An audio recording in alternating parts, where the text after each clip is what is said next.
اعوذ باللہ من الشیطان الرجیم بسم اللہ الرحمن الرحیم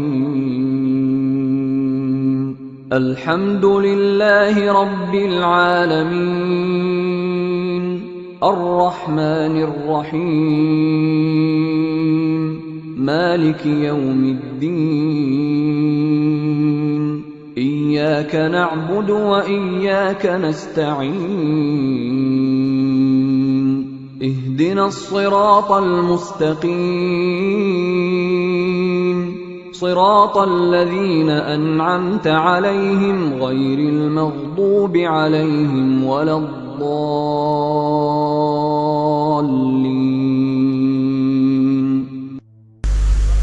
أعوذ بالله من الشيطان الرجيم. بسم الله الرحمن الرحيم. الحمد لله رب العالمين والصلاة والسلام على أشرف الخلائق أجمعين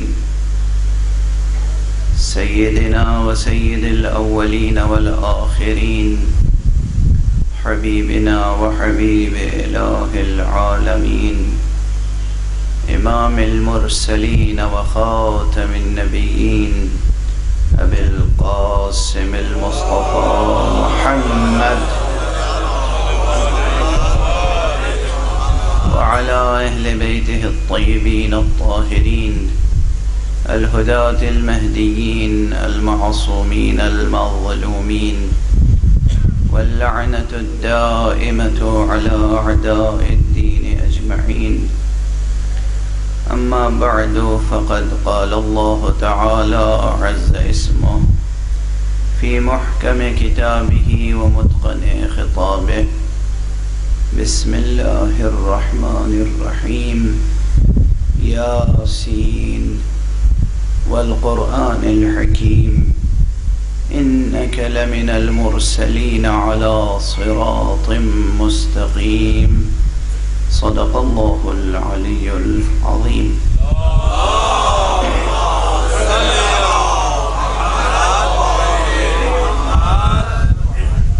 ایک اور بلند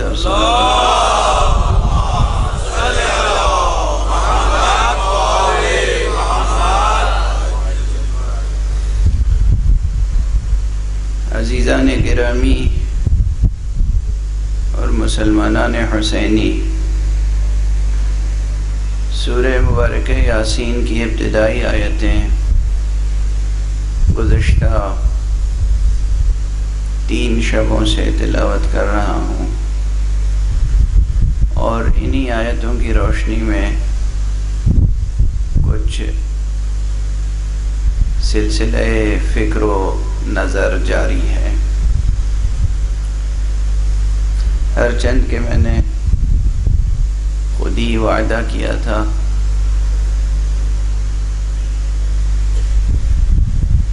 بانی مجلس اعضا جناب اقبال شاہ صاحب سے، پروردگار ان کی توفیقات میں اضافہ فرمائے. جب یہ لندن تشریف لائے تھے اور اس وقت ایک سوال کی شکل میں ایک بحث چھیڑی انہوں نے جو ارتقاء سے متعلق تھی اور تخلیق انسان سے متعلق. تو میں نے ان سے عرض کیا تھا کہ آپ کے ہاں جو گفتگو ہوگی اس میں یہی موضوع انشاءاللہ رہے گا، لیکن ایک تسلسل یہ بھی قائم ہے جو گزشتہ 3 شبوں سے قائم ہے. اس لیے کوشش ہوگی کہ دونوں موضوعات اگر سمٹ سکیں تو سمٹیں. اگرچہ تخلیق انسان کا موضوع اور ارتقاء کا موضوع مستقل بحث چاہتا ہے، قرآن مجید نے ہر زاویہ فکر سے گفتگو کی ہے. مشکل سب سے بڑی یہ ہے کہ ہم قرآن کی زبان نہیں جانتے کہ اسے ماننا پڑے گا. آج دن میں بھی ایک سوال یہ ہوا کہ آخر پروردگار عالم نے آخری رسول کو جو پیغام عطا کیا ہے، آخری رسول کو جو کتاب عنایت فرمائی ہے، یہ عربی زبان میں کیوں ہے؟ قرآن مجید عربی زبان میں ایسا کیوں ہے؟ واقعاً یہ بڑا سوال ہے اور اس پر غور کرنے کی ضرورت ہے۔ دنیا میں اس وقت سمجھا یہ جاتا ہے کہ علمی زبان انگریزی زبان ہے، سائنس کی تمام باتیں انگریزی میں لکھی پڑھی جاتی ہیں اور قرآن مجید عربی زبان میں ہے، تو اس کا کوئی راز تو ہوگا، کوئی سبب تو ہوگا۔ نبوت حضرت ختمی مرتبہ صلی اللہ علیہ وسلم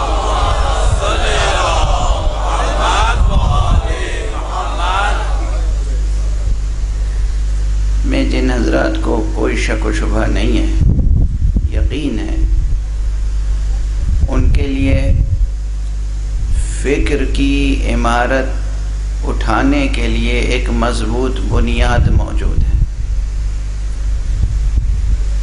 کوئی بھی عمارت کسی بنیاد پر اٹھائی جاتی تو وہ مضبوط بنیاد صداقت نبوت محمد عربی صلی اللہ علیہ وسلم۔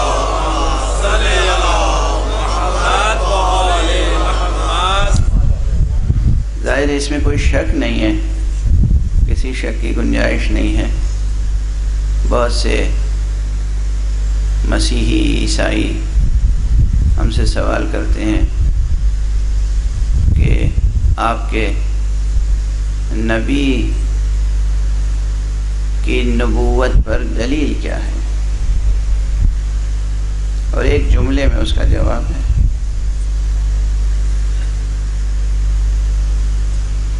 حضرت آدم سے لے کر حضرت موسیٰ علیہ السلام تک اور حضرت عیسیٰ علیہ السلام تک تمام نبیوں کی نبوت کی جو دلیل ہے وہی دلیل محمد کی نبوت کی ہے۔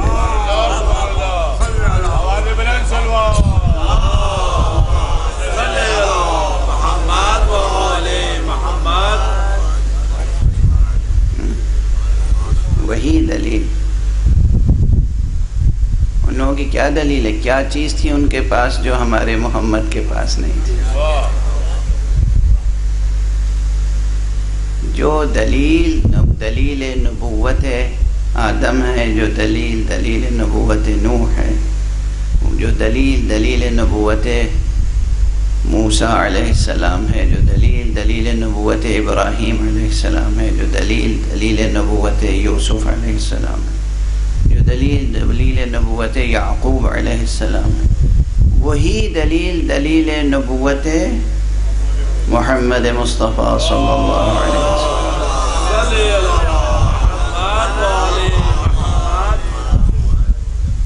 اور ہمارے پاس اس سب سے بڑھ کے ایک دلیل یہ ہے کہ پیغمبر نے اپنے گزشتہ تمام انبیاء کی نبوتوں کی بھی تصدیق کی ہے۔ یہ تصدیق کرنا خود ایک دلیل ہے۔ کوئی جھوٹا کسی سچے کی تصدیق کبھی نہیں کرتا۔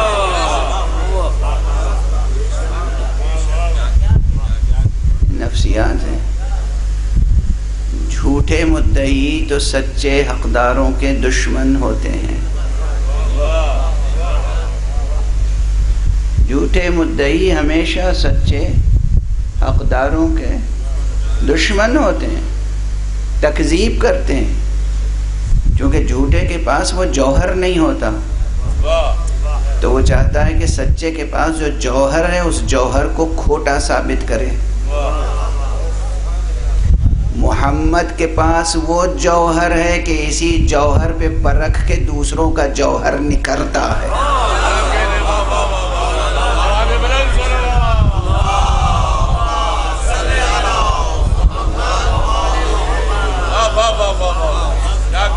ایک اور صلوات پڑھ دیجیے۔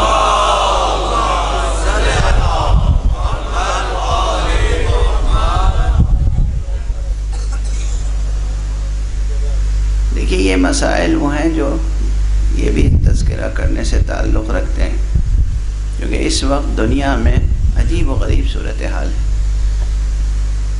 عربی زبان میں، اردو اور ہندی زبانوں میں، انگلش میں، دنیا کی تمام زبانوں میں مسیحی مشنریز کام کر رہی ہیں تاکہ اسلام کو مٹا دیں اور پیغمبر اسلام صلی اللہ علیہ وسلم کی نبوت کا انکار کریں۔ وہ جو زبان استعمال کرتی ہیں حضور کی شان میں، اس میں نہ تہذیب ہوتی ہے، نہ ادب ہوتا ہے، نہ مناظرے کا یا آداب کا لحاظ کیا جاتا ہے، کھلی ہوئی دشمنی اور حسد کا اظہار ہوتا ہے۔ یہ ہو رہا ہے مسلسل۔ مجھے حیرت ہے خاص طور سے عیسائی بھائیوں پر، حیرت ہے مجھے۔ یہ ان لوگوں کا تو ساتھ دیتے ہیں، ان کو اپنا دوست سمجھتے ہیں، ان کو اپنا ہمدرد سمجھتے ہیں، جو سرے سے جناب مریم کے تقدس کے قائل نہیں ہیں، اور جناب عیسیٰ کو ابن اللہ تو کیا رسول اللہ بھی ماننے کو تیار نہیں، جو حضرت عیسیٰ کی شان میں گستاخی کرتے ہیں، جو حضرت مریم سلام اللہ علیہ کی شان میں گستاخی کرتے ہیں، ان کے ساتھ ان کا اتحاد ہے، اور اس قرآن اور اس محمد اور اس اسلام کے دشمن ہیں جو جناب مریم کی عصمت کی گواہی دیتا ہے اور عیسیٰ کے معجزہ خدا ہونے کی تصدیق کرتا ہے۔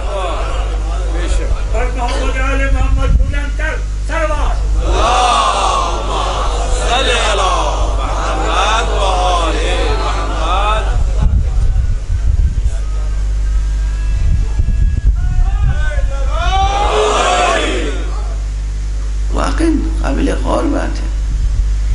ایک طرف ایک گروہ ہے جو تمام انبیاء کا مذاق اڑاتا ہے، جناب مریم کی شان میں گستاخی کرتا ہے، حضرت عیسیٰ کی شان میں گستاخی کرتا ہے، اور پوری عیسائی برادری ان کا ساتھ دیتی ہے، ان کے ساتھ یک جان و دو قالب کا رشتہ ہے، اور وہ اسلام جو تمام انبیاء کی عصمت کی گواہی دیتا ہے، جو جناب مریم کی عصمت کی گواہی دیتا ہے، جو حضرت عیسیٰ کے وجود مبارک و مقدس کو معجزہ الہی قرار دیتا ہے، اس اسلام کے دشمن ہے۔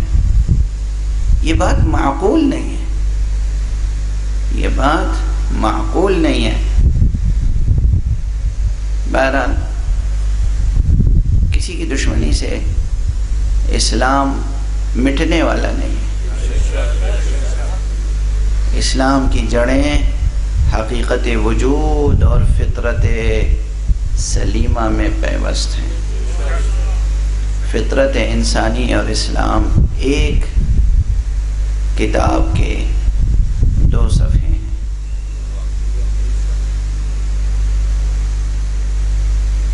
قرآن حکیم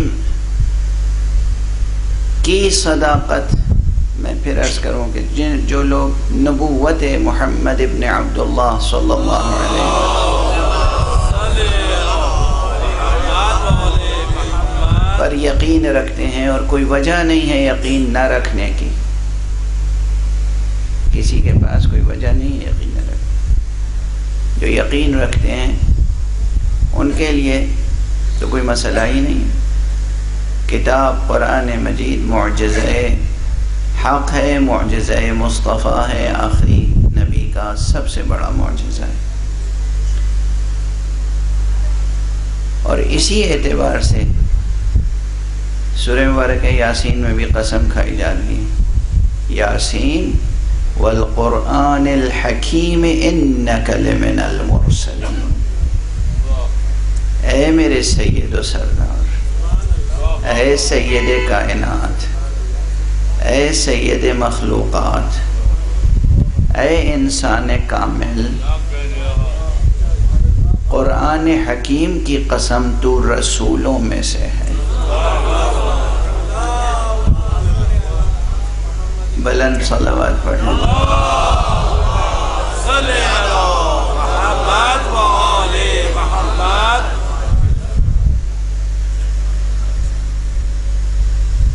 ویسے یہ جیسے میں نے کل بھی عرض کیا تھا کہ کسی نابینا کے آگے یا کسی نادان کے آگے کوئی بینا و دانا شخص دوپہر کے وقت دن کے ہونے کا ثبوت فراہم کرنے کے لیے کہے سورج کی قسم دن ہے،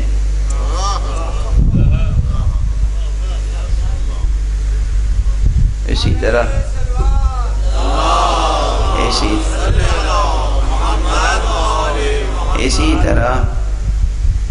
پروردگار کہہ رہا ہے قرآن کی قسم محمد رسول ہے۔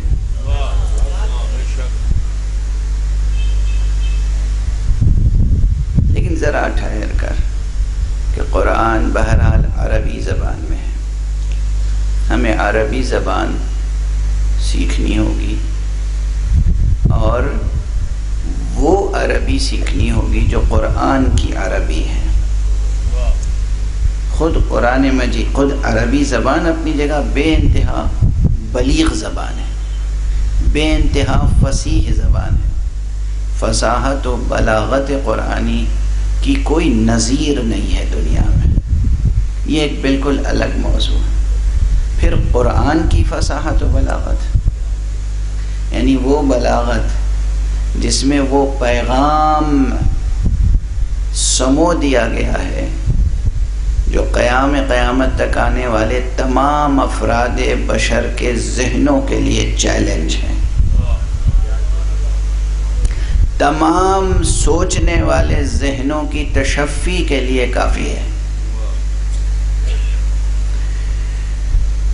قرآن مجید کی زبان اور زبان کے استعمال کا انداز،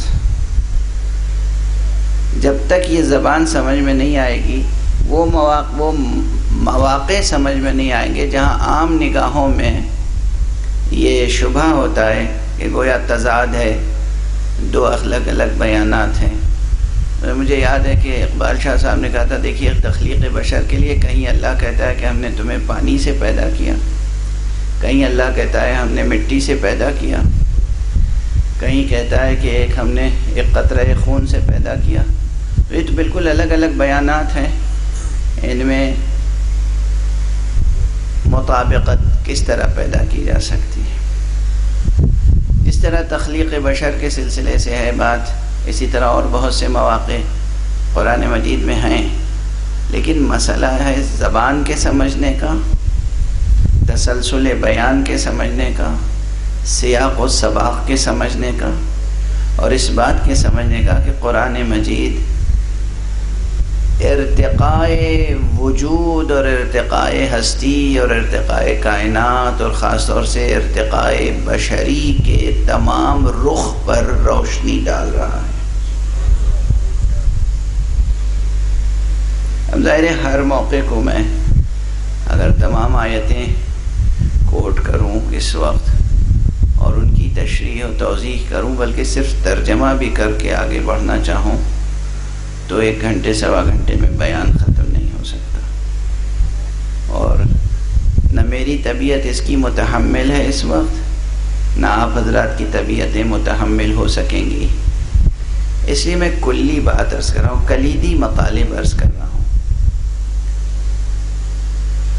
یہ حقیقت ہے کہ حق سبحانہ و تعالی نے اس زمین پر جب زندگی کا آغاز کیا ہے تو کب کیا؟ زندگی کا آغاز کب ہوا؟ جب یہ زمین آگ کا گولا تھی تب،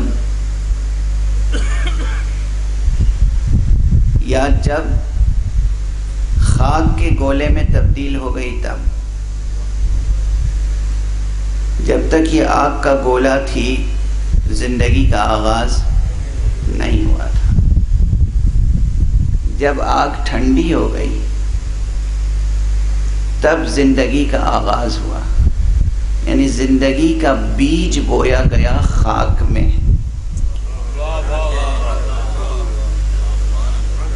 زندگی کا بیج بویا گیا خاک میں، اس بیج کو پروان چڑھایا گیا پانی سے،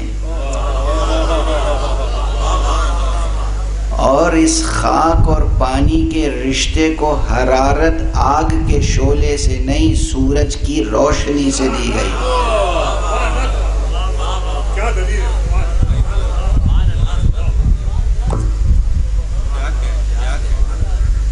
انسان تیرا وجود آگ کی حرارت سے پختہ نہیں ہوا ہے، نور کی حرارت سے پختہ ہے۔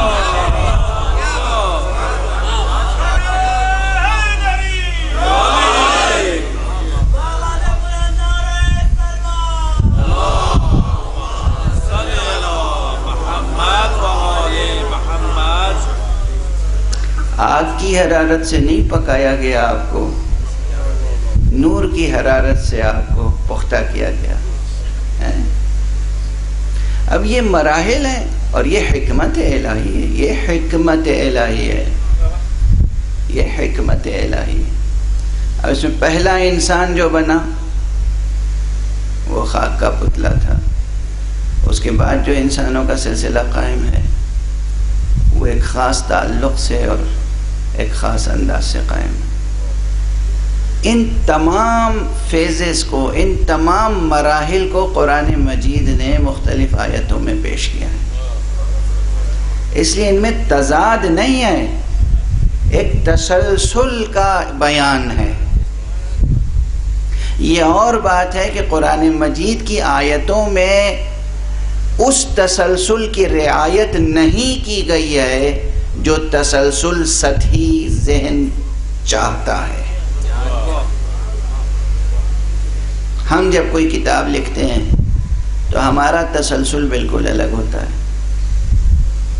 لیکن قرآن مجید کو جس حکیمانہ طریقے سے مرتب کیا گیا ہے، بہت سے لوگ یہ پوچھتے ہیں کہ یہ آیت یہاں ہے اور وہ آیت وہاں ہے، اس کا راز کیا ہے؟ اس کا ایک راز یہ بھی ہے کہ آپ سو نہ جائیں غفلت کی نیند، مسلسل سوچتے رہیں اس کے بارے میں۔ اس کا ایک راز یہ بھی ہے، تفکر کا سلسلہ جاری رہے، تعقل کا سلسلہ جاری رہے، تدبر کا سلسلہ جاری رہے، ایک راز یہ بھی ہے۔ اور یہ یاد رکھیے کہ یہ بحث بھی اس وقت تفصیل سے کرنے کی نہیں ہے، لیکن جو لوگ قرآن مجید میں تحریف کے قائل ہیں وہ اس تصور کو ذہن سے نکال دیں۔ یہ میری درخواست ہے، گزارش ہے طالب علمانہ، قرآن مجید میں کوئی تحریف نہیں ہوئی، اور موجودہ ترتیب قرآن مجید کی وہی ترتیب ہے جو خود رسول اللہ صلی اللہ علیہ وسلم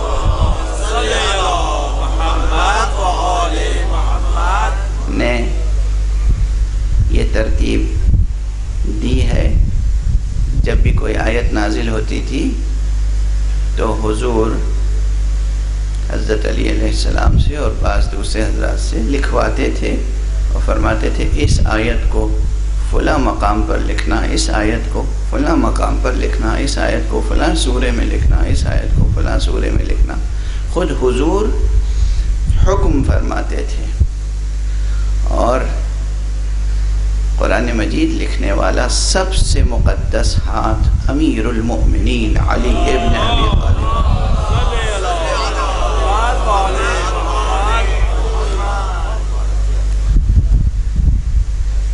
دیکھیں، نحن نزلنا الذکر ونحن له لحافظون، اللہ کا ارشاد ہے کہ ہم ہی نے ذکر کو نازل کیا ہے اور ہم ہی اس کی حفاظت کرنے والے ہیں، تو کوئی ایسا ہاتھ اس کی حفاظت میں لگ ہی نہیں سکتا جسے دست خدا نہ کہا جا سکے۔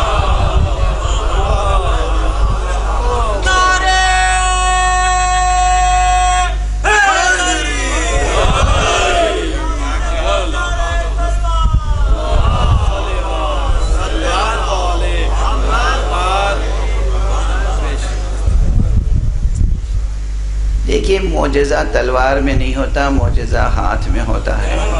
سیف اللہ بن جانا اور ہے ید اللہ کہلانا۔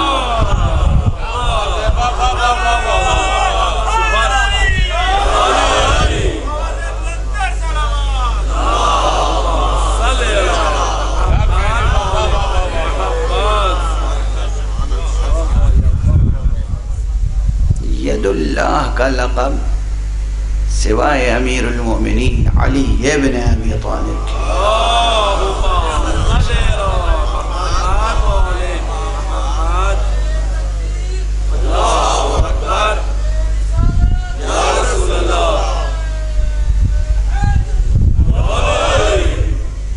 ید اللہ.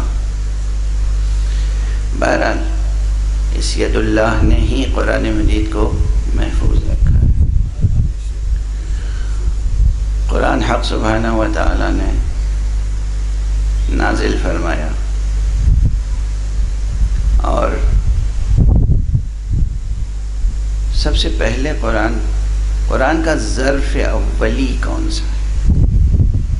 قرآن مجید کا ظرف اولین کون سا ظرف؟ قرآن تو مراتب اور مدارج میں نازل ہوا ہے نا. آپ حضرات سے میں ایک سوال کروں کہ عام طور پر یہ سمجھا جاتا ہے کہ رسول اللہ صلی اللہ علیہ وآلہ وسلم ایک انسان ہے، عام ہمارے جیسے بشر ہیں، دنیا میں پیدا ہوئے، اور ایک گروہ تو یہ بھی کہتا ہے کہ ان کے بھی ماں باپ کا مسلمان ہونا بھی شرط نہیں ہے. ایک گروہ ہے، ٹھیک ہے نا. ایک بڑا دردناک جملہ کہہ رہا ہوں. مسلمانوں کا ایک گروہ ہے جو یہ چاہتا ہے کہ یہ ثابت کرے کہ تخت شام پر اپنا غاصبانہ اقتدار قائم کرنے والا باغی شام وہ تو جنتی ہے، اس کے باپ بھی جنتی ہیں، اس کی ماں بھی جنتی ہے، اس کا پورا کنبہ جنتی ہے، اس کے گرد چاروں طرف جنت ہی جنت ہے. لیکن ساتھ میں وہ چاہتا ہے کہ محمد کے باپ کہاں ہیں؟ جہنم میں. محمد کے چچا کہاں ہیں؟ جہنم میں. محمد کے گرد جہنم ہی جہنم. سمجھ میں آ رہی ہے نا؟ یہ تاریخ ہے، یہ مسلمانوں کی لکھی ہوئی تاریخ ہے. یہ مسلمان بیان کرتے ہیں جو تاریخ، وہ تاریخ ہے.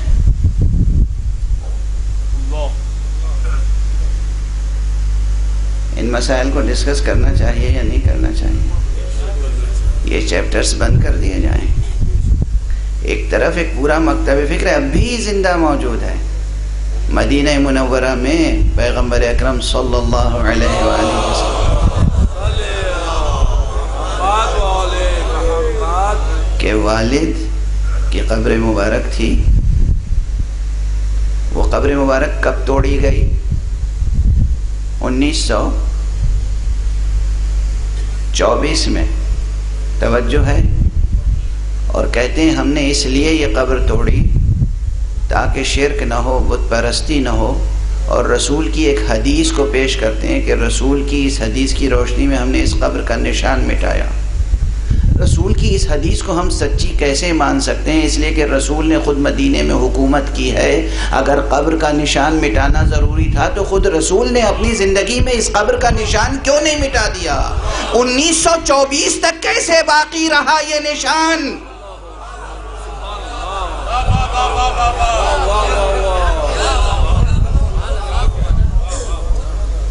رسول نے نہ اپنے والد کی قبر کا نشان مٹایا، نہ والدہ کی قبر کا نشان مٹایا.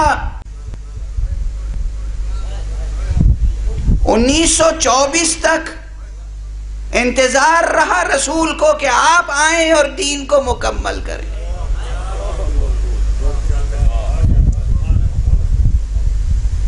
انیس سو 24 میں قبریں ڈھائی گئیں نا، مٹائی گئیں. بلکہ اس کے بھی بعد 1924 سے یہ سلسلہ شروع ہوا اور اب چند برس پہلے وہ قبر جو ہے زمین کے برابر کر دی گئی.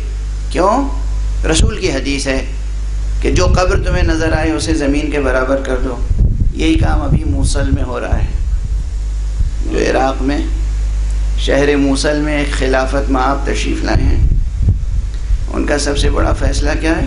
نبیوں کی قبریں، صحابہ کی قبریں، اولیاء کی قبریں، علماء صلحاء کی قبریں، صوفیاء کی قبریں سے مٹا دو، زمین کے برابر کر دو. سنت رسول پہ عمل ہو رہا ہے، حدیث پیش کی جاتی ہے، یہ حدیث ہے نا، اس پہ ہم عمل کر رہے ہیں۔ رسول اللہ نے خود اپنی ماں کی قبر کا نشان کیوں نہیں مٹایا؟ رسول اللہ نے خود اپنے والد کی قبر کا نشان کیوں نہیں مٹایا؟ رسول اللہ نے خود اپنے چچا اور دادا کی قبروں کا نشان کیوں نہیں مٹایا؟ آخر اگر مٹا دیا ہوتا رسول اللہ نے، خانہ کعبہ کی چھت پر بت رکھے ہوئے تھے، رسول نے مٹائے یا نہیں مٹائے؟ خانہ کعبہ کی چھت پر بت رکھے ہوئے تھے، رسول نے توڑوا دیے، مٹا دیے، اب نام و نشان نہیں ہے نا ان کا۔ لیکن مکے میں جنت المعلا میں حجون، اس پہاڑی کے دامن میں ابھی تک اگر قبر کا نشان باقی ہے جو آپ کو کھٹکتا رہتا ہے، تو یہ باقی کیسے ہے؟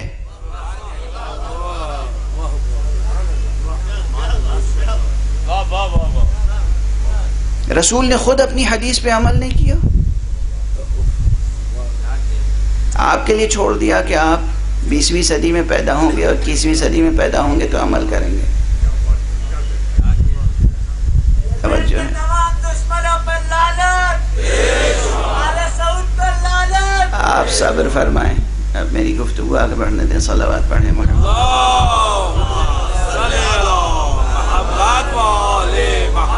یہ بیجا نعرے والا کلچر بہت نقصان دہ ہے۔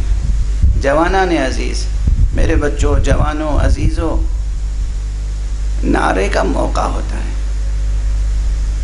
نعرے کا موقع ہوتا ہے، ہر چیز کا ایک موقع ہوتا ہے۔ اب یہ ایک علمی انداز سے گفتگو ہو رہی ہے، اسے آگے بڑھنے دیجیے۔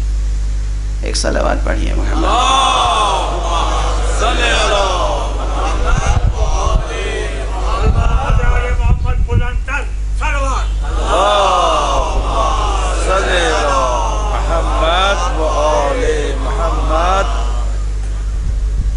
بہرحال گفتگو شاخ در شاخ آگے بڑھتی چلی جا رہی ہے۔ میں سمیٹتا ہوں گفتگو پھر۔ جنہیں نبوت مصطفیٰ صلی اللہ علیہ وآلہ وسلم میں کوئی شک و شبہ نہیں ہے اور کوئی وجہ نہیں ہے شک و شبہ کی، انہیں قرآن مجید کے منزل من اللہ ہونے میں کوئی شبہ نہیں۔ لیکن یہاں پر یہ بحث ضرور ہے کہ ایک وہ گروہ ہے جو نبی کو اپنے جیسا سمجھتا ہے، کہ ان کے ماں باپ بھی کافر تھے اور انہوں نے کافرہ کا دودھ پیا، اور یہاں ہمارے ہی جیسے تھے بالکل۔ آپ برداشت کر سکیں گے؟ مجھے تو یہ جملے دہراتے ہوئے بھی، ڈسکس کرنے کے لیے دہراتے ہوئے بھی تکلیف ہو رہی ہے۔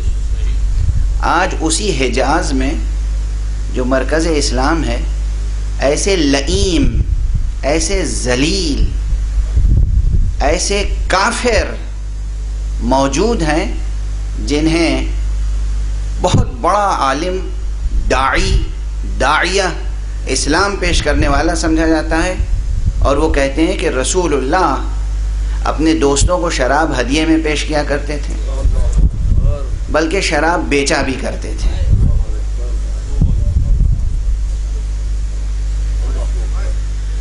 یوٹیوب پہ موجود ہے یہ بیان، اب ہم خاموش رہیں؟ عیسائی اگر کوئی گستاخی کرے تو آپ سڑکوں پہ آ جائیں گے، کوئی ہندو گستاخی کرے تو آپ سڑکوں پہ آ جائیں گے، اور حجاز کا رہنے والا نجدی کوئی گستاخی کرے تو آپ خاموش رہیں گے؟ یہ کون سا اسلام ہے؟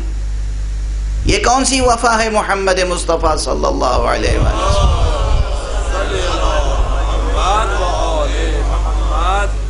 یہ کون سی وفاداری ہے؟ ابھی موجود ہے اس وقت، یہاں لے آئیے لیپ ٹاپ، آئی پیڈ میں، یہیں آپ کو سنا دوں گا تقریر اسی مائک سے۔ ایک لئیم، ایک شقی، ایک خبیث، جسے میں کافر کے علاوہ کچھ نہیں کہہ سکتا، جو شخص کہے کہ رسول اللہ، جب تک وہ آیت نہیں نازل ہوئی تھی جس میں شراب کو حرام قرار دیا گیا ہے، اس وقت تک شراب ایسی ہی پی جاتی تھی جیسے ہم جوس پیتے ہیں، پانی پیتے ہیں۔ یہ انہی کی نسلیں ہیں جو 40 برس تک جو شرابوں میں پروان چڑھے ہیں، یہ انہی کی نسلیں.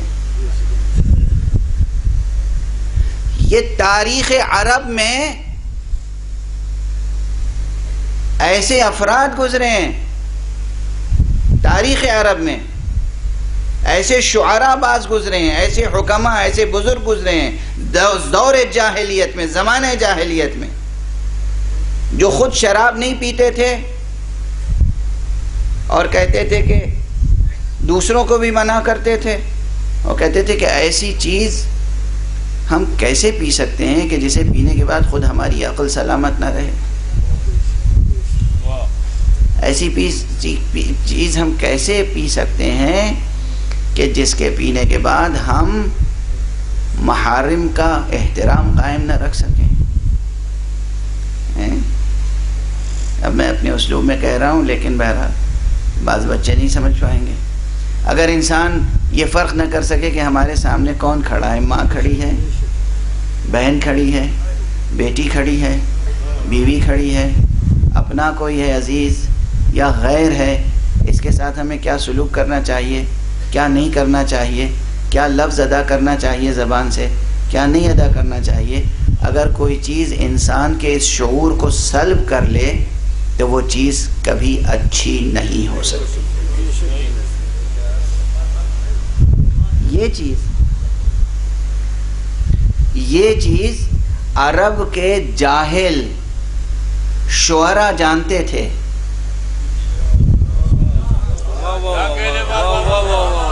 تاریخ میں موجود ہے، تاریخ میں موجود ہے. عرب کے جاہل شعراء جانتے تھے، اور نہیں جانتے تھے تو رسول اللہ صلی اللہ علیہ وسلم 21ویں صدی میں ایک شخص کہتا ہے کہ رسول اسی طرح پی جاتی تھی شراب جیسے ہم لوگ جوس پیتے ہیں، عصیر، ماں. دیکھیں بیچ بیچ میں کیا چیزیں آ جاتی ہیں جو طبیعت کو جھنجھوڑ کے رکھ دیتی ہیں. جو لوگ پیغمبر کو اس طرح سمجھتے ہیں، وہ سمجھتے ہیں کہ بس پیغمبر دنیا میں آ گئے تھے، اور اس کے بعد اللہ سبحانہ و تعالی نے جبرائیل کو کہا کہ جا کے یہ پیغام دے دو اس بندے کو. اچھا خدا کی قسم اگر یہی صورتحال ہے تو ہمیں پوچھنا پڑ، خدا کی عدالت و حکمت سب زیر سوال آ جائے گی کہ پھر اتنے بڑے عالم بشری میں محمد کی خصوصیت کیا تھی، انہی کے پاس کیوں بھیجا جبرائیل.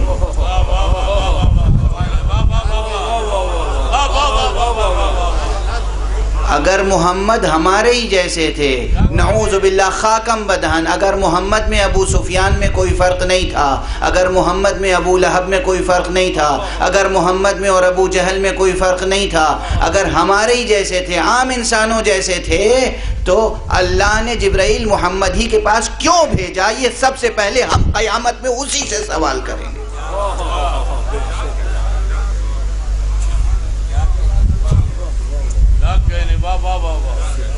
کوئی وجہ ہوتی ہے، کیا سبب تھا؟ یہ ایک عام ورژن ہے، عام طور پہ ذہنوں میں یہی ہے کہ ایک بچہ پیدا ہوا آمنہ بنت وہب کے ہاں، عبداللہ کا بیٹا. عبداللہ کیا تھے؟ کافر. آمنہ کیا تھی؟ کافرہ. دو کافروں کے ہاں ماں باپ کافر، ایک بچہ پیدا ہوا، اس کا نام رکھا گیا محمد. اور اسے دودھ کس نے پلایا؟ وہ بھی ایک کافرانہ بت پرست نے. اور اس کے بعد وہ پیغمبر ہو گیا. توجہ ہے؟ اس اسلام میں کون سی کشش رہ جاتی ہے؟ اس اسلام میں کون سا استدلال رہ جاتا ہے؟ توجہ فرما رہے ہیں آپ؟ رکھیو غالب مجھے اس تلخ نوائی سے معاف، آج کچھ درد میرے دل میں سوا ہوتا ہے. آج یہ دور آ گیا ہے کہ ہم اس طرح کی باتیں ڈسکس کریں تو لوگ ہم ہی کو ہدف ملامت بنا لیتے ہیں. ہم ڈسکس نہ کریں تو کیسے کریں؟ آج کی بات ہے، تازہ بات ہے، اس دور کی بات ہے۔ بہرحال تو ایک یہ ریڈنگ ہے ہسٹری کی، ایک یہ قرأت ہے تاریخ کی، ایک یہ ورژن ہے، ایک یہ روایت ہے کہ اللہ ہے، اور وہ اللہ بھی کیسا ہے؟ وہ بھی جسم رکھتا ہے، وہ بھی جسم رکھتا ہے، اس کی پنڈلیاں ہیں بہت خوبصورت حسین، ایسی خوبصورت حسین کہ قیامت کے دن وہ اپنی ایک پنڈلی کھول دے گا اور کہے گا سب لوگ سجدہ کرو، سب کو سجدے کا حکم دے گا۔ اچھا، بہرحال وہ پروردگار جبرائیل کو بلاتا ہے اور ایک پیغام دیتا ہے، کہتا ہے کہ محمد کو جا کے دے دو، اور محمد بھی بے خبر ایک غار میں بیٹھے ہوئے ہیں، اور جبرائیل آتے ہیں، کہتے ہیں اقرا، پڑھو، تو کہتے ہیں مجھے تو پڑھنا ہی نہیں آتا، کیا پڑھوں؟ اچھا خدا کی قسم آپ یہ بتائیے، یہ سامنے بچے بیٹھے ہوئے ہیں، اگر مجھے معلوم ہو کہ یہ بچہ عربی نہیں پڑھ سکتا تو میں اسے کوئی کتاب دوں گا کہ لو بیٹا پڑھو؟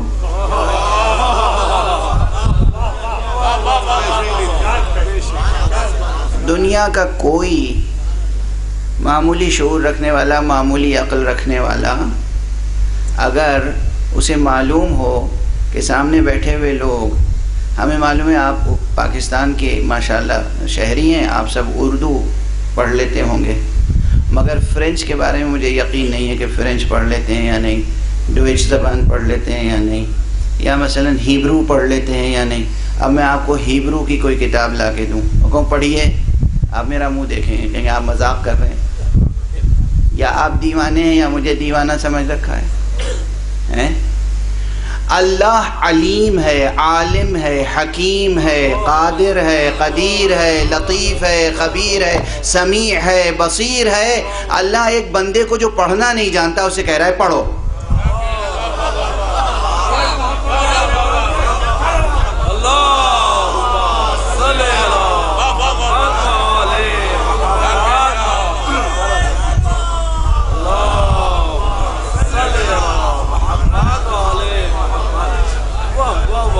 کیا شاندار نیریشن ہے ہسٹری آف اسلام کا، اس سادگی پہ کون نہ مر جائے خدا۔ اللہ علیم و خبیر، لطیف و خبیر، سمیع و بصیر، اللہ حکیم، حکمت والا خدا، علم والا خدا۔ وہ ایک ایسے شخص کو جس کے باپ کافر، ماں کافرہ، چچا کافر، کافر آغوش میں پروان چڑھا، وہ کافر کا دودھ پیا، اور اس کے بعد نعوذ باللہ اس میں تمام کمزوریاں پائی جاتی تھیں جو اس دور کے لوگوں میں تھیں، اور وہ ایک غار میں بیٹھا ہوا تھا، فرشتے کو بھیج دیا، کہا پڑھو۔ اس نبوت کو واقعاً دنیا قبول نہیں کر سکتی، اس نبوت کو دنیا قبول نہیں کر سکتی۔ ہاں، اس نبوت کو دنیا قبول کر سکتی ہے جس نبوت کا تعارف خود قرآن نے کرایا ہے، اور خود رسول اکرم صلی اللہ علیہ وآلہ وسلم۔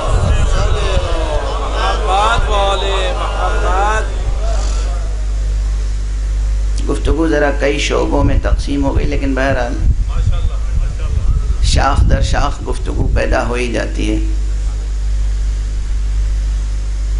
اللہ سبحانہ و تعالیٰ کی ذات گرامی سے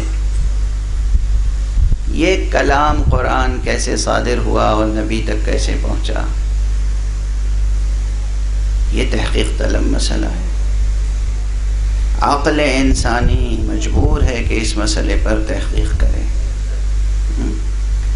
آخر سائنس ترقی کر رہی، میں سائنس کا مخالف نہیں ہوں جوانان عزیز، میں سائنس کا ہرگز مخالف نہیں ہوں۔ میرا یقین ہے کہ قرآن مجید کی آیتیں سائنس کی تعلیم کو واجب قرار دیتی ہیں، سائنس پڑھنا بھی ویسے ہی واجب ہے اور سائنسی ریسرچ بھی ویسے ہی واجب ہے، بالکل ویسے ہی واجب ہے، بالکل ویسے ہی واجب ہے جیسے نماز پڑھنا واجب ہے۔ فرق یہ ہے کہ نماز پڑھنا واجب عینی ہے، ہر فرد پر واجب ہے، سائنس پڑھنا واجب کفائی ہے۔ سائنس پڑھنا واجب کفائی ہے، لیکن سائنس پڑھنا واجب ہے۔ سائنس کا میں مخالف نہیں ہوں، سائنس کی دنیا میں جو لگاتار فراڈ ہو رہے ہیں ان کا مخالف ہوں۔ میں نے پہلے عشرے میں جو کہا تھا کہ میں کبھی سائنس کا اسٹوڈنٹ خود تھا، اب سائنس سے بددل ہو گیا ہوں۔ بددلی کے معنی ہے کہ مجھے گلہ ہے، شکوہ ہے۔ کس بات کا گلہ شکوہ ہے؟ جو اس میں لگاتار فراڈ ہو رہے ہیں۔ سائنس کی دنیا میں فراڈ ہو رہے ہیں۔ ہر بات جو کسی سائنسداں سے منسوب کر دی جائے یا کوئی سائنسداں کہے اور جو آرٹیکل اخبارات میں، ڈیلی نیوز پیپرز میں اور میگزینز میں آ جائے، اسے نہ سمجھ لیجئے کہ وہ پیور سائنس ہے اور سچی سائنس ہے اور حقیقی سائنس ہے۔ جب یہ سائنس آپ کو مجبور کرتی ہے کہ ایک ذرے سے اگر ریڈیشن ہو رہا ہے تو اس پر ریسرچ کیجئے کہ یہ ریڈیشن کیسے ہو رہا ہے، تو یہ سائنس کیسے ذہن کو نہیں آمادہ کرے گی کہ تم تحقیق کرو کہ ذات حق سے جو کلام صادر ہو رہا ہے وہ کیسے صادر ہو رہا ہے، جو وحی نازل ہو رہی ہے وہ کیسے نازل ہو رہی ہے، کس طرح اس کی ذات پاک سے وحی نازل ہو رہی ہے اور کس طرح قلب محمد میں جذب ہو رہی ہے۔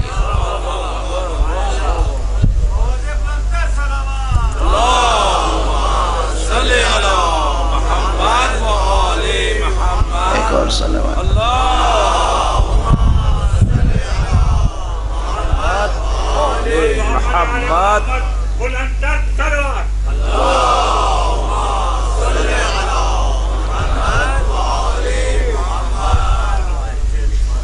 ہرگز ذہن میں یہ خیال نہ رہے کہ وہ 7 محرم یا 8 محرم کو تو انہوں نے کہہ دیا تھا کہ میں سائنس سے بددل ہوں۔ ہاں بددل ہوں، بین معنی کہ سائنس میں جو فراڈ ہو رہا ہے اس سے بددل ہوں، سائنس کے نام پہ جو جھوٹ بولے جا رہے ہیں اس سے بددل ہوں۔ اور یہ آپ خود مجھ سے زیادہ بہتر جانتے ہیں، آپ انٹرنیٹ براؤز کیجئے اور ریسرچ کیجئے، تحقیق کیجئے، دیکھیے ہو رہا ہے یا نہیں ہو رہا۔ اب اطمینان سے گفتگو ہو رہی ہے آپ سے تو ایک مثال دیتا ہوا آگے بڑھوں، فراڈ کی مثال، جس کا مجھے علم اس طرح ہے کہ لکھنؤ کے رہنے والے ایک نجیب الطرفین سید رضوی صاحب، جنہوں نے 50s میں BSc کی اور MSc کی اور ماشاءاللہ فارمیسی میں ڈگری لی، انڈیا سے پڑھا پھر جرمنی سے پڑھا، اس کے بعد کینیڈا چلے گئے۔ کینیڈا میں ایک بہت بڑی کمپنی جو دوا سازی کی کمپنی ہے، فارماسیوٹیکل کمپنی، اس میں ڈپٹی ڈائریکٹر کے عہدے تک پہنچے۔ سنیے گا، ڈپٹی ڈائریکٹر کے عہدے تک پہنچے۔ اور میں نے دیکھا ہے کہ کینیڈا کے ایک شہر میں دریا کے کنارے کیا شاندار ماشاءاللہ ان کا مکان ہے، مرسیڈیز کاریں اور ان کا شان اور شوکت اور سب دیکھی میں نے اپنے آنکھوں سے۔ وہ ڈپٹی ڈائریکٹر تھے، ظاہر ان کی بہت بڑی ماشاءاللہ تنخواہ تھی اور کمپنی بہت اچھی چل رہی تھی، انٹرنیشنل کمپنی تھی۔ انہوں نے خود مجھ سے نقل کیا، اس لیے کہ میں نے ان کے زندگی کے 2 رخ دیکھے، ایک وہ عیش و عشرت کا رخ دیکھا اور پھر میں نے ایسا متقی بھی کم دیکھا ہے دنیا میں۔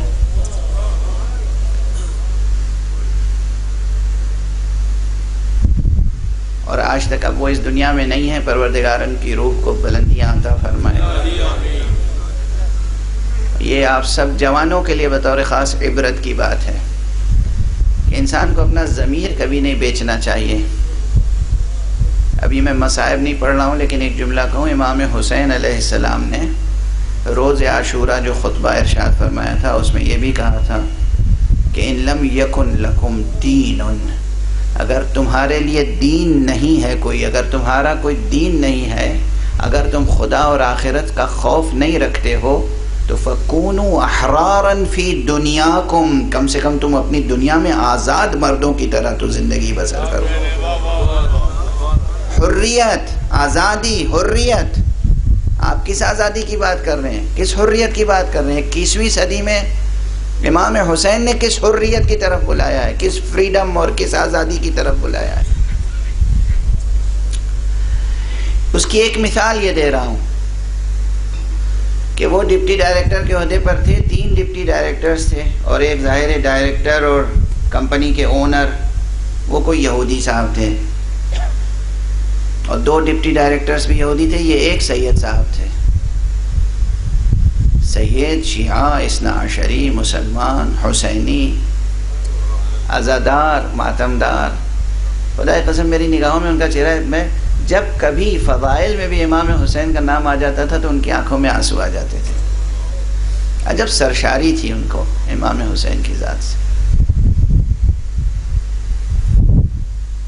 ڈائریکٹر صاحب نے ایک دن بلایا تینوں ڈپٹی ڈائریکٹرز کو اور کہا بھائی کئی سال سے کمپنی کا پروفٹ کچھ بڑھ نہیں رہا ہے. تو تینوں نے کہا کہ جناب کمپنی ماشاءاللہ اچھا کام کر رہی ہے، کہیں کوئی خسارہ نہیں ہے، وہ خوب اچھا پروفٹ ہم کر رہے ہیں. کہا نہیں کچھ نہیں، کئی سال ہو گئے یہ گراف میں اچھال نہیں آیا. سمجھ رہے ہیں آپ؟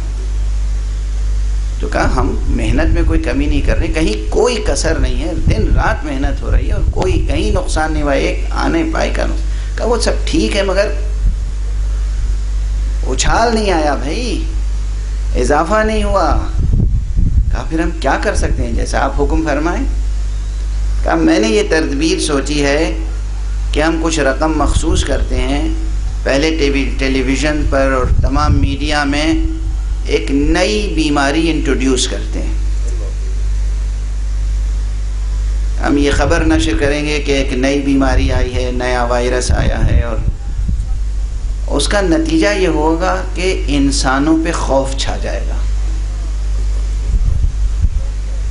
خوف، ڈر. اور یہ جو ڈاکٹرز بیٹھے ہوئے ہیں پریکٹس کر رہے ہیں کلینک میں، سرجری میں، یہ اب ریسرچ سے جڑے ہوئے تو ہیں نہیں. تو جب ان کی کلینک میں سرجری میں کوئی مریض آئے گا تو پہلے یہ سوچیں گے کہیں اسی نئی بیماری میں مبتلا نہ ہو. تو مریض اور ڈاکٹر دونوں سسپینس اور شک اور شبہ کی کیفیت میں ہوں گے. سب کے ذہن میں اور دل میں ایک دہشت بیٹھ جائے گی نئی بیماری کی. 1-2-3 ہفتے ہم اس طرح سب کو ذہنی طور پر مفلوج کریں گے اور اس کے بعد ہم اعلان کریں گے کہ ہماری کمپنی نے اس کی دوا ایجاد کر دی ہے اور اس دوا کی قیمت ہم زیادہ رکھیں گے اور اس طرح ہماری آمدنی میں ایک اضافہ ہوگا. آپ نے دیکھا اسے آپ کیا کہیں گے؟ ایمانداری، انسانیت کی خدمت، چیریٹی. اسے فراڈ نہیں کہیں گے تو کیا کہیں گے؟ اسے انسانیت کے ساتھ ظلم اور مذاق نہیں کہیں گے تو کیا کہیں گے؟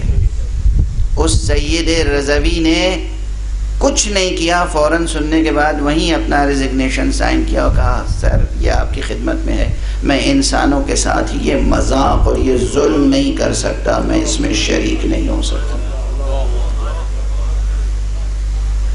اس کے بعد رزق حلال کمانے کے لیے اس شخص نے اسی کینیڈا میں ایک چھوٹا سا ریسٹورنٹ کھولا اور میں نے دیکھا کہ وہ اپنے ہاتھ سے وہ سرو کرتے تھے کسٹمرز کے سامنے، اور اپنے ہاتھ سے وہ اپنا چھوٹا سا ریسٹورنٹ جو ہے اس کی زمین صاف کرتے تھے، موپ کرتے تھے. میں نے اپنی آنکھوں سے دونوں منظر دیکھے اور اس لیے قیامت تک میرے دل میں اس شخص کے تقوی کی اور پرہیزگاری کی ایک عظمت قائم ہے جو قائم رہی. یہ ایک مثال دی میں نے. اس طرح کے کتنے فراڈس ہو رہے ہیں سائنس میں. یہ جو نئی نئی بیماریاں آتی ہیں نا، بعض بیماریوں کے نام بھی لینا خلاف تہذیب معلوم ہوتا ہے، لیکن بہرحال فری سوسائٹی میں آپ حضرات ہیں، یہ ایڈس اور یہ ایبولا اور یہ فلاں اور یہ فلاں کریٹ کی جاتی ہیں، بیماریاں کریٹ کی جاتی ہیں اور مختلف ملکوں کی اکنامی کو، ملکوں کی تہذیب کو، ملکوں کے کلچر کو تباہ کرنے کے لیے کچھ بھی کیا جا سکتا ہے، کیا جا رہا ہے۔ اس لیے سائنس برادری سے بددل ہوں۔ سائنس بری نہیں ہے، سائنس کا استعمال برا ہے، بالکل اسی طرح جیسے دین برا نہیں ہے لیکن دین کا کبھی کبھی استعمال برا ہو جاتا ہے۔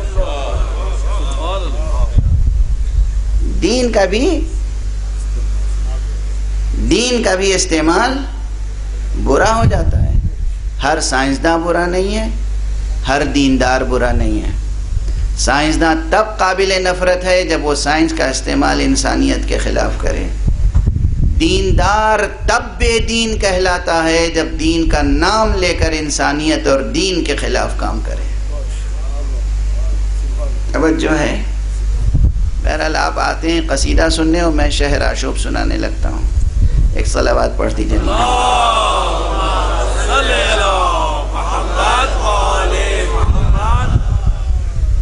مگر یہ بیانات ہمارے بہت سے جوانوں اور بچوں کو فیصلہ کرنے میں مدد کریں گے کہ ہمیں کہاں جانا ہے، کیا کرنا ہے، کدھر جانا ہے، کس رخ پہ جانا ہے، کس کے ساتھ کوآپریٹ کرنا ہے، کس قدر ہمیں حریت اور آزادی کا ثبوت دینا ہے۔ بس اب پلٹ کے میں پھر آ رہا ہوں۔ اللہ سبحانہ و تعالیٰ کی ذات پاک سے سب سے پہلے جو چیز ذات پاک نے خلق فرمائی، سب سے پہلی، وہ خود نور مبارک مصطفیٰ صلی اللہ علیہ وسلم۔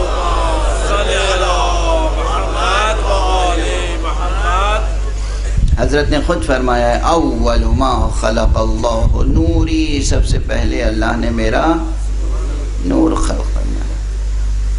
بعض حدیثوں میں اول ما خلق اللہ الماء، بعض حدیثوں میں اول ما خلق اللہ القلم۔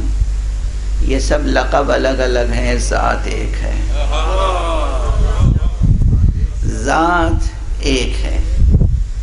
حق سبحانہ و تعالیٰ نے سب سے پہلے جو چیز خلق فرمائی وہ حقیقت اولا، وہ حقیقت اول، وہ پہلی حقیقت جو ذات حق سے، حقیقت کبریٰ سے وجود میں آئی۔ خلق فرمایا اللہ نے اپنے ارادہ کن فیکونی سے، وہ نور مبارک و مقدس محمد عربی صلی اللہ علیہ وسلم۔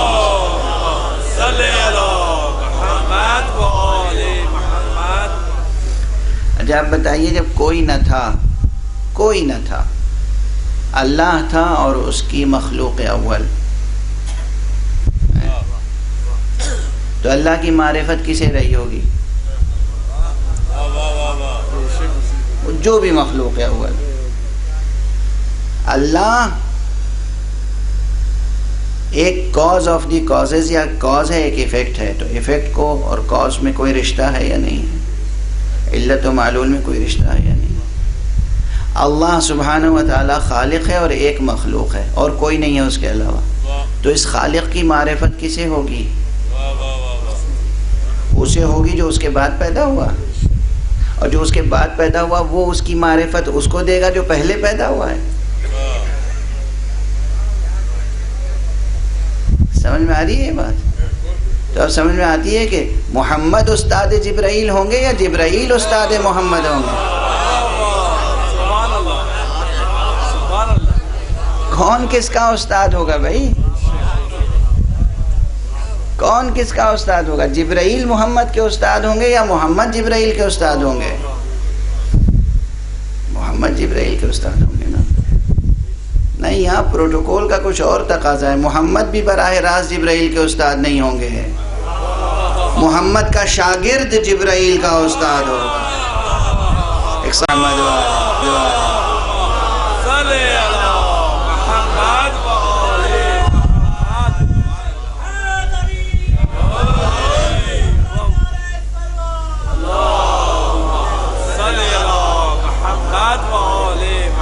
یہ وہ مقامات ہیں جو بعض حضرات کی سمجھ میں نہیں آتے تو میں کیا کروں؟ پھر کہوں گا سمجھنے کی کوشش کیجئے۔ اگر مجھے سائنس سمجھ میں نہیں آتی تو ایک سائنسداں کیا کہے گا؟ سمجھنے کی کوشش کیجئے۔ آپ کو یہ حقائق سمجھ میں نہیں آتے تو سمجھنے کی کوشش کیجئے۔ اللہ اللہ ہے، محمد محمد ہیں، علی علی ہیں، جبرائیل جبرائیل ہیں، قرآن قرآن ہے. ہمیں ان چیزوں کو سمجھنا ہے. سمجھ میں نہیں آتا تو سمجھنے کی کوشش کی جائے گی. انکار حل نہیں ہے، انکار حل نہیں ہے.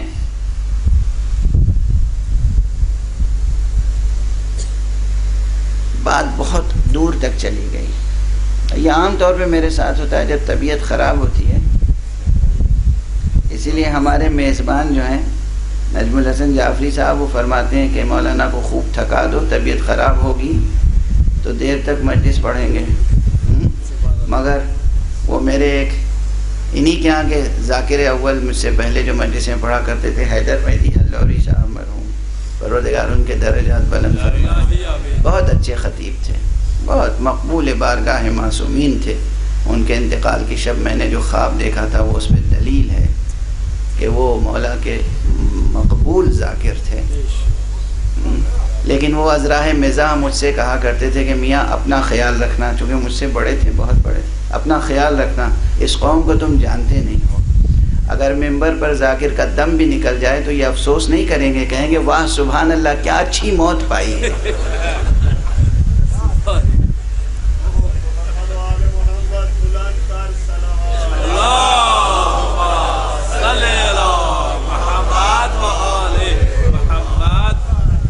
ہر سال یہی کوشش کرتے ہیں، مگر اب کی میں نے سینہ تان کے کہا دیکھیے آپ ہار گئے، میں جیت گیا، ابھی بھی زندہ ہوں اور آپ کا عشرہ ہو گیا. خدا انہیں بھی سلامت رکھے، آپ سب کو سلامت رکھے. بات دور تک نکل گئی، مگر جو میں گزارش کر رہا تھا کہ جسے نبوت مصطفیٰ صلی اللہ علیہ وآلہ وسلم کی حقیقت کو جاننا ہو، وہ یہ نہ سمجھے کہ اس دنیا میں مکے کی سرزمین پر پیدا ہونے کے بعد محمد عربی 40 برس کے سن میں نبی ہوئے ہیں، جبرائیل کے پیغام لانے کے بعد. نہیں، ہرگز نہیں، ہرگز نہیں. پیغمبر پیدا ہی ہوئے تھے بحیثیت نبی.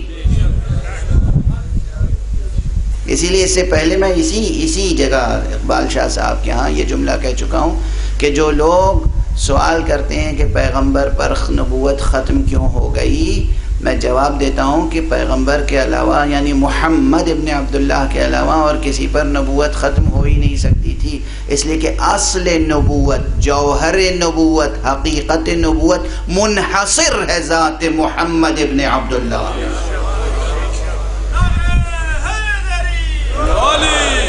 باقی سب کی نبوتیں ان کی نبوت کا ترشح ہے، منحصر ہے. نبوت، حقیقت نبوت، جوہر نبوت، نور نبوت منحصر ہے محمد مصطفیٰ صلی اللہ علیہ وآلہ وسلم.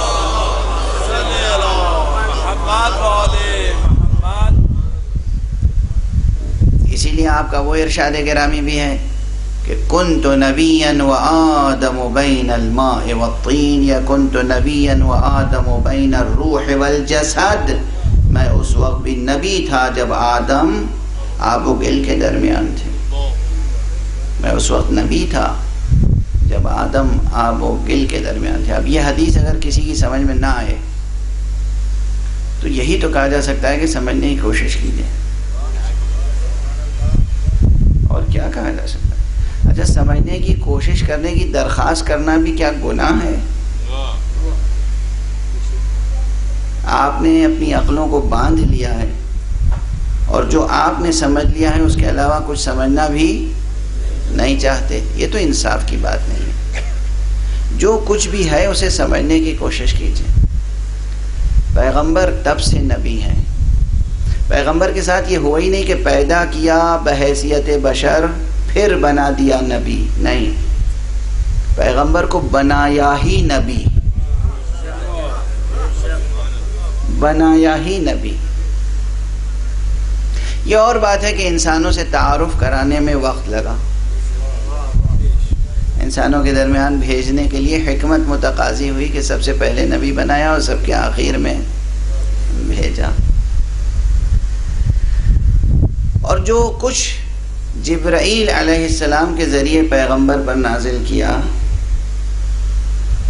وہ ہمارے پاس اس قرآن کی شکل میں، سمیٹ دوں، بہت سے مطالب ذہن میں آ رہے تھے مگر سمیٹ دوں، اور اس قرآن کی زبان عربی ہے، اور اس عربی کو بھی کس طرح برتا ہے۔ علماء تشریف فرمائیں، اور آپ سب بہرحال ادبی ذوق آپ کا، شعری ذوق، لسانیاتی شعور آپ کا میری بڑی مدد کرتا ہے اپنی بات آپ تک منتقل کرنے میں۔ دیکھیے، یاسین والقرآن الحکیم، یاسین اے سید کائنات، اے انسان کامل، قرآن حکیم کی قسم، آپ رسولوں میں سے، علی صراط مستقیم، صراط مستقیم، قرآن حکیم کی قسم کھائی گئی ہے۔ قسمیں جہاں جہاں قرآن نے کھائی ہیں، توجہ فرمائیے گا، عجب انداز ہے قسم کھانے کا، کبھی اس پہ غور کیا ہے؟ مفسرین نے جو کتابیں لکھی ہیں اس کی ورق گردانی کیجیے گا، کبھی اس کی توجیح کی ہے؟ اکثر قسمیں، بہت قسمیں کھائی گئی ہیں قرآن میں، کم نہیں کھائی گئی ہیں، اکثر قسمیں، جامد اشیاء، جامد کسی شے کی قسم نہیں کھائی گئی۔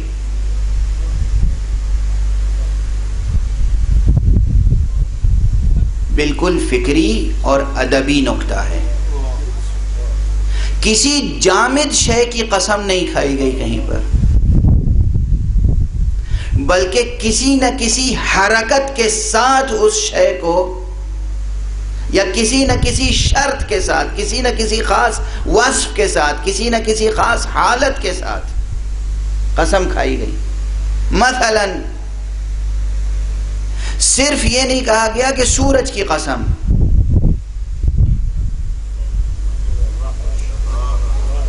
والشمس وضحاها، سورج کی قسم اور اس کی پھیلی ہوئی روشنی کی قسم۔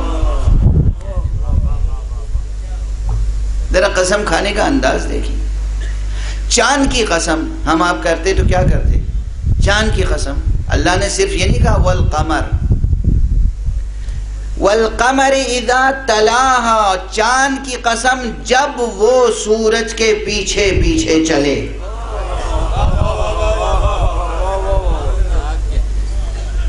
جامد کی قسم نہیں ہے، ایک خاص کیفیت، ایک خاص حالت، ایک خاص حرکت کے ساتھ قسم کھائی گئی۔ استقراء کیجئے قرآن مجید، کسی ایک مفرد و جامد کی قسم نہیں کھائی گئی ہے جب تک کہ اس کے ساتھ کوئی وصف، کوئی حالت اور کوئی حرکت ملحوظ نہ رکھی جائے۔ گھوڑوں کی قسم کھائی گئی، کس طرح قسم کھائی؟ والعادیات ضبحا، دوڑتے ہوئے گھوڑوں کی قسم۔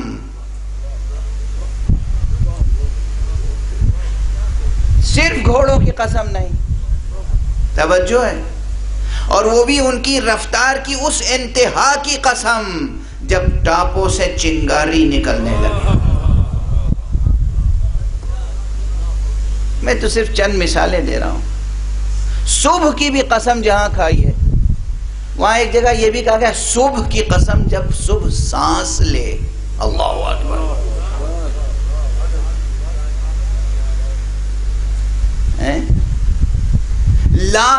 رات کی قسم، لیکن صرف رات کی قسم نہیں، رات کی قسم جب اس کی تاریکی چھا جائے۔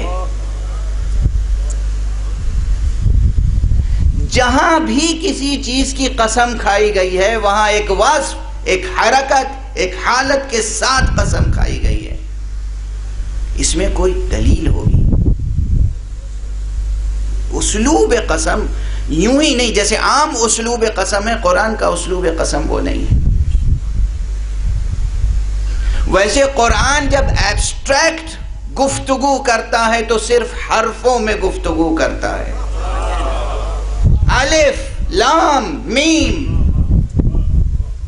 کاف ہا یا عین صاد نون قاف۔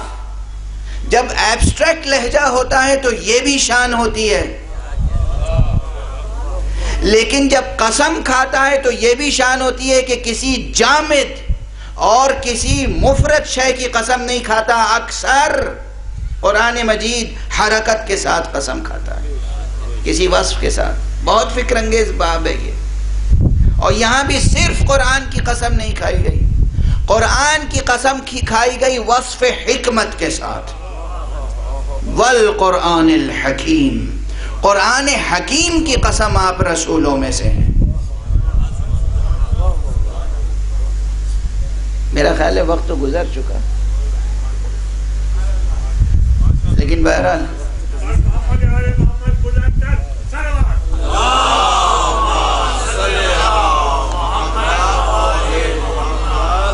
پھر وہی اپنے اسلوب میں کہوں گا کہ آپ کے سامنے میں سوالات قائم کر رہا ہوں، جواب تلاش کرنا خود آپ کا کام ہے۔ قرآن حکیم کی قسم کہ آپ رسولوں میں سے ہیں، یہ قرآن میں تمام قسم کی حکمتیں جمع ہیں،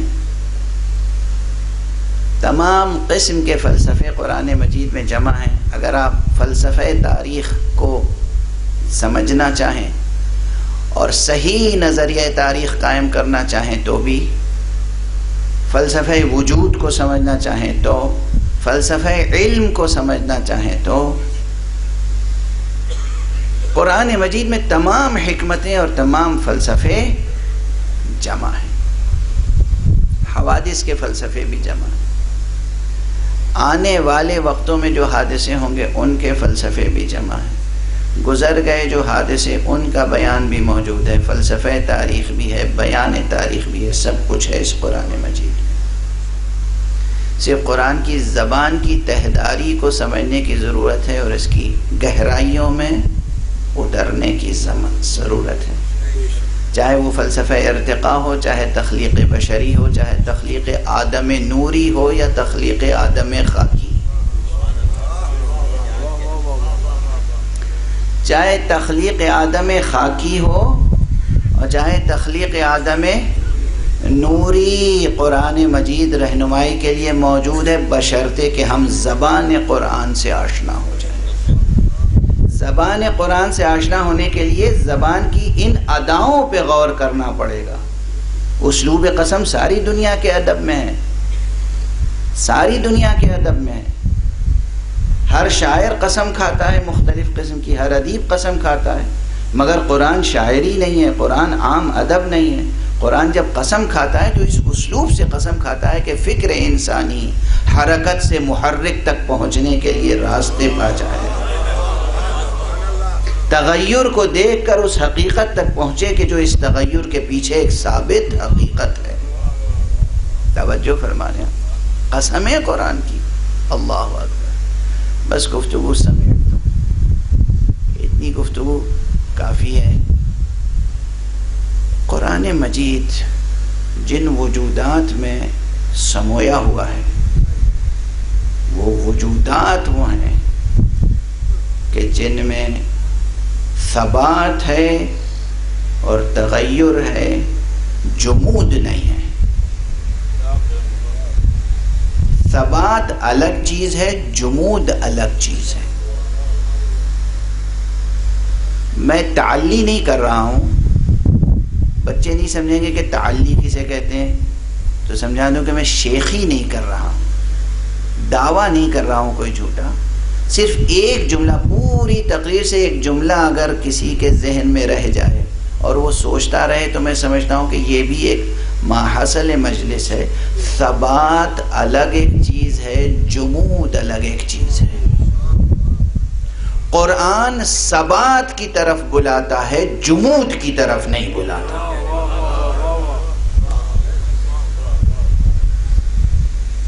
اور جتنے آسمانی صحیفے اب موجود ہیں روئے زمین پر، جتنی کتابیں موجود ہیں، ان سب کا مطالعہ کیجئے اور قرآن کا مطالعہ کیجئے اور ناز کیجئے قرآن پر۔ دیانت داری کے ساتھ اگر کوئی غیر مسلم بھی قرآن مجید کا مطالعہ کرتا ہے تو وہ مجبور ہوتا ہے کلمہ پڑھنے پر محمد کا اور خدائے محمد کا۔ اس کی ایک دو نہیں، نہ جانے کتنی مثالیں موجود ہیں۔ ایک بلند تر صلوات پڑھنا۔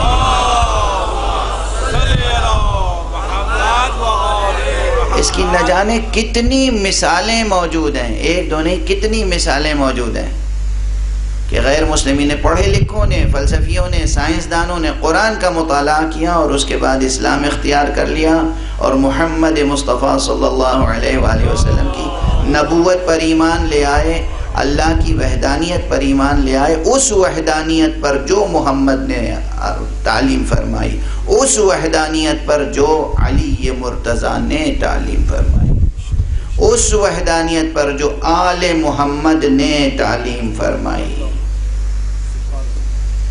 محمد اور آل محمد نے جو وحدانیت تعلیم فرمائی ہے، اس کے علاوہ کوئی وحدانیت ذہن بشری قبول نہیں کر سکتا۔ بس آج گفتگو کو سمیٹ رہا ہوں۔ ثبات اور تغیر یہ مطلوب مشیت ہے، لیکن جمود نہیں۔ حریت مطلوب مشیت ہے، غلامی نہیں۔ اللہ کی بندگی غلامی نہیں ہے، تمام حریتوں کا سرچشمہ ہے۔ اللہ کی بندگی تمام حریتوں کا سرچشمہ ہے۔ پھر عرض کروں گا، دنیا میں جب بھی کبھی ظلم کے خلاف کوئی اٹھا ہے حریت کا پرچم لے کر، تو اس کے دل میں، اس کے ذہن میں کہیں نہ کہیں وہ قوت رہی ہے جو قوت نادیدہ قوت کہلاتی ہے، غیر مرئی قوت کہلاتی ہے، نادیدہ قوت۔ اور جب وہ قوت کہیں نظر آتی ہے، تجلی کرتی ہے، تو کہیں پہاڑ ٹکڑے ٹکڑے ہو جاتے ہیں، کہیں دریا خشک ہو جاتے ہیں، کہیں آگ بجھ جاتی ہے، لیکن نہیں بجھتا، نہیں خشک ہوتا، نہیں ٹوٹتا، تو وہ نور کا پیکر جسے اللہ نے منتخب کیا ہو اپنے پیغام کے لیے۔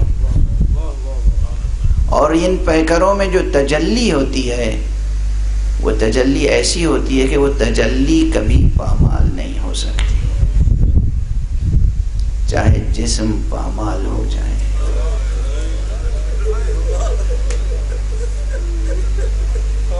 بس میں نے کچھ نہیں کہا ہے اور آپ کی آوازیں بلند ہو گئی ہیں۔ تجلی حق، تجلی اللہ، تجلی حق، تجلی اللہ کبھی پامال نہیں ہو سکتی، چاہے جسم پامال ہو جائے۔ وہاں ثبات ہے، تسلسل ہے، تغیر اس معنی میں ہے کہ جیسے جیسے ظرف کا تقاضا ہوتا ہے، اس ظرف میں، اس ماحول میں وہ تجلی نمود کرتی ہے، ختم نہیں ہوتی، مٹتی نہیں۔ جسم چاہے پامال ہو جائے، جسم چاہے شکستہ ہو جائے، پیغمبر کی زندگی، اہل بیت پیغمبر کی زندگی، علی ابن ابی طالب کی زندگی، حسن کی زندگی، حسین کی زندگی، سب کی زندگیاں سامنے رکھیے، زین العابدین کی زندگی سامنے رکھیے۔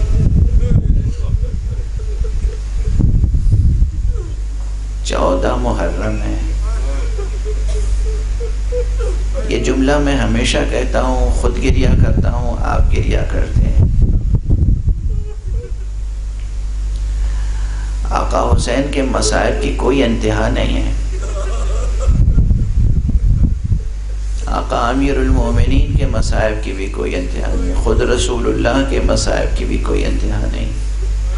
رسول پاک نے خود فرمایا تھا، صحیح بخاری کی روایت ہے، فرمایا تھا کہ ما اوذی نبی قط فی اللہ کما اوذیت اللہ کی راہ میں کسی نبی کو اتنی اذیت نہیں دی گئی جتنی مجھے دی گئی۔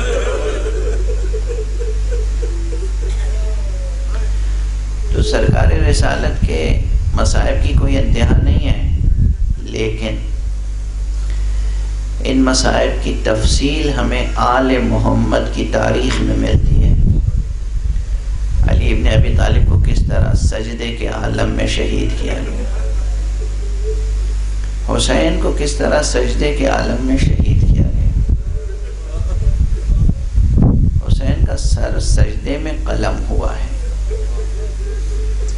مگر آج اس جملے کو دہرا رہا ہوں بڑی ہمت کر کے، آقا ابو عبداللہ، آقا حسین، میں سمجھتا ہوں سجدے میں سر کٹا دینا پھر بھی آسان ہے،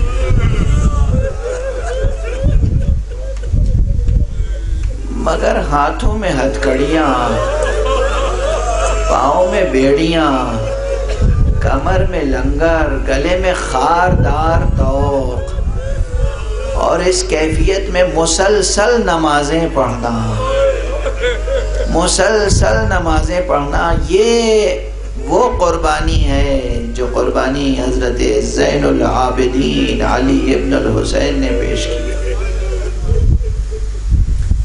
کیا زندگی ہے امام زین العابدین کی، کیا کیفیت ہے۔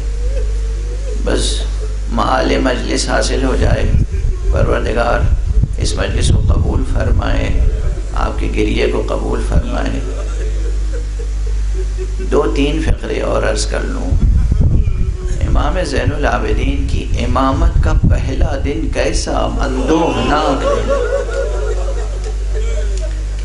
کیسا اندوہناک دن، کس لمحے سے امامت شروع ہو رہی ہے۔ جب امامت شروع ہوئی ہے تو پہلا لمحہ وہ تھا جب زمین کو زلزلہ تھا، سورج کو گہن لگ گیا تھا، اور جناب امام زین العابدین نے پھوپھی کا سہارا لے کر بلند ہو کر جو منظر دیکھا تھا، وہ منظر یہ تھا کہ نوک نیزہ پہ بابا کا کٹا ہوا سر تھا، جس سے تازہ لہو کے قطرے ٹپک رہے تھے، اور آپ فرما رہے تھے السلام علیک یا ابتا، السلام علیک یا ابا عبداللہ، السلام علیک یا ابن رسول اللہ، اجرکم علی اللہ، اجرکم علی اللہ۔ خدا آپ کو کسی غم میں نہ رلائے سوائے غم آل محمد۔ یہاں سے امامت شروع ہوتی ہے، اور اس کے بعد امامت کا سلسلہ آگے بڑھتا ہے۔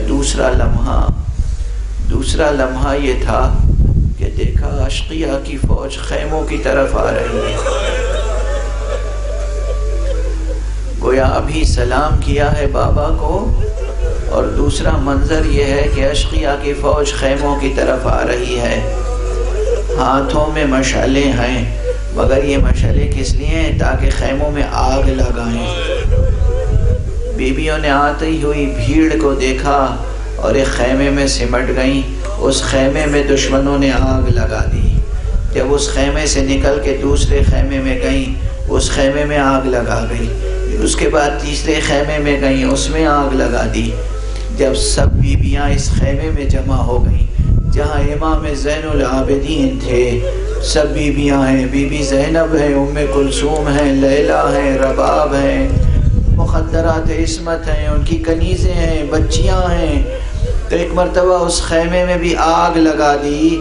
اب جناب زینب نے سوال کیا، بیٹا تم حجت خدا ہو، تم امام وقت ہو، بتاؤ جل کے مر جائیں یا بے ردا خیموں سے باہر نکل جائیں؟ اجرکم علی اللہ۔ کیا قربانیاں ہیں، کیا مصیبتیں ہیں، کیا آزمائشیں۔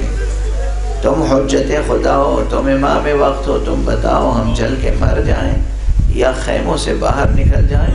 اس وقت امام زین العابدین فرماتے ہیں، پھوپھی اماں، وقت کا تقاضا یہ ہے کہ ہم اپنے کو ثابت رکھیں اور اس تغیر کو برداشت کریں، جلتے ہوئے خیموں سے باہر نکل جائیں، اپنی جان بچائیں۔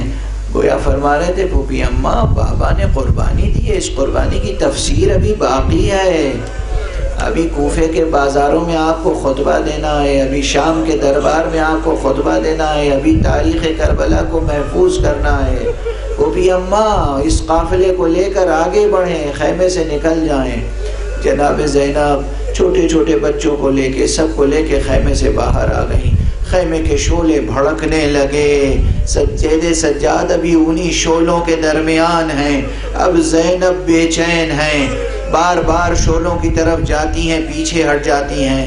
دشمن فوج دیکھ رہی ہے اور اسے نہیں معلوم کہ بھڑکتے ہوئے شعلوں میں کون سی دولت ہے، کون سی نعمت ہے۔ ایک شقی بڑھ کے پوچھتا ہے بی بی خیمے میں کیا چیز رہ گئی ہے جو آپ بار بار خود کو ہلاک کرنا چاہتی ہیں؟ بھڑکتے ہوئے شعلوں کی طرف جا رہی ہیں۔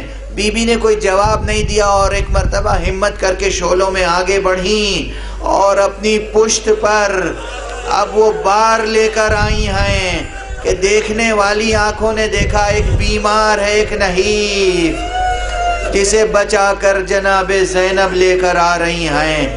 یہ امامت کا پہلا دن ہے، یہ امامت کا پہلا دن ہے۔ کیا مشکلات ہیں، کیا مصائب ہیں، کیا قربانیاں ہیں جو جناب سید سجاد نے دی ہیں اور بی بی جناب زینب نے کیا قربانیاں دی ہیں۔ بس اس وقت آخری فقرہ کہہ لینے دیجئے، گریے میں بخل نہ کیجئے۔ امام جعفر صادق نے فرمایا ہے میرے جد کا جب تذکرہ ہو تو بلند آواز سے گریہ کیا کرو۔ یہ آپ کی آواز گریہ یہ فرشتوں کو پسند ہے۔ آپ کے گریے میں فرشتے شامل ہیں، کائنات شامل ہے، اقتضاء مشیت یہ ہے۔ ایک مرتبہ جناب سید سجاد کی کیفیت پہ نظر ڈالیں اور اس فقرے پہ نظر ڈالیں کہ جب 11 محرم کو امامت کا دوسرا دن ہے، جب 11 محرم کو اہل حرم کو اسیر کیا گیا، یہ جملہ معمولی نہیں ہے، کسے اسیر کیا گیا؟ آل رسول کو اسیر کیا گیا، اہل حرم کو اسیر کیا گیا، زینب کو اسیر کیا گیا، زینب کے بازوؤں میں رسن باندھی گئی، ام کلثوم کے بازو میں رسن باندھی گئی ہے، رسول کی نواسیاں ہیں جن کے بازو میں رسن باندھی گئی ہے، اور بیویوں کو ناقے پہ سوار کیا گیا۔ سید سجاد آگے آگے ہیں، بی بی پشت ناقہ پر ہیں۔ بی بی پشت ناقہ سے دیکھتی ہیں ایک مرتبہ کہ سید سجاد ایک نشیب کی طرف دیکھ رہے ہیں، چہرہ زرد ہو گیا ہے، چہرہ زرد ہو گیا ہے، ایسا لگتا ہے جیسے روح جسم سے پرواز کیا چاہتی ہے۔ ایک مرتبہ بی بی زینب نے وہیں آواز دی، بیٹا سید سجاد خود کو سنبھالو، میں کیا دیکھ رہی ہوں؟ نسل محمد کو باقی رہنا ہے، نسل پیغمبر کو باقی رہنا ہے، زمین پر حجت حق کو باقی رہنا ہے، بیٹا خود کو سنبھالو۔ پلٹ کے جناب زین العابدین نے جواب دیا، پھوپھی اماں آپ ہی انصاف فرمائیں، جوان بیٹا موجود ہو اور باپ کا لاشا بے گور و کفن پڑا رہ جائے۔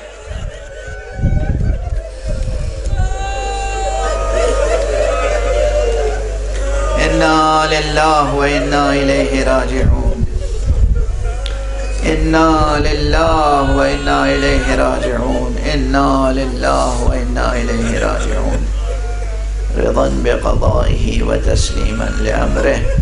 پروردگار ہمیں علوم قرآن اور معارف اہل بیت سے آشنا فرما، پروردگار ہماری سزادہ فرما، معبود ہمیں توحید حق میں راسخ فرما، ہمیں دامن ختم نبوت سے وابستہ رکھ، ہمیں زیر سایہ ولایت علی مرتضیٰ زندگی عطا فرما۔ پروردگار قیام قیامت تک ہماری نسلوں میں اہل توحید و اہل ولایت کو خلق فرما۔ پروردگار انسانیت کو امن اور عافیت کا تحفہ عطا فرما۔ معبود اپنے ولی آخر کو اذن ظہور عطا فرما اور ان کے ہاتھوں سے اپنی رحمت و رافت و عدالت کا پرچم لہرا دے۔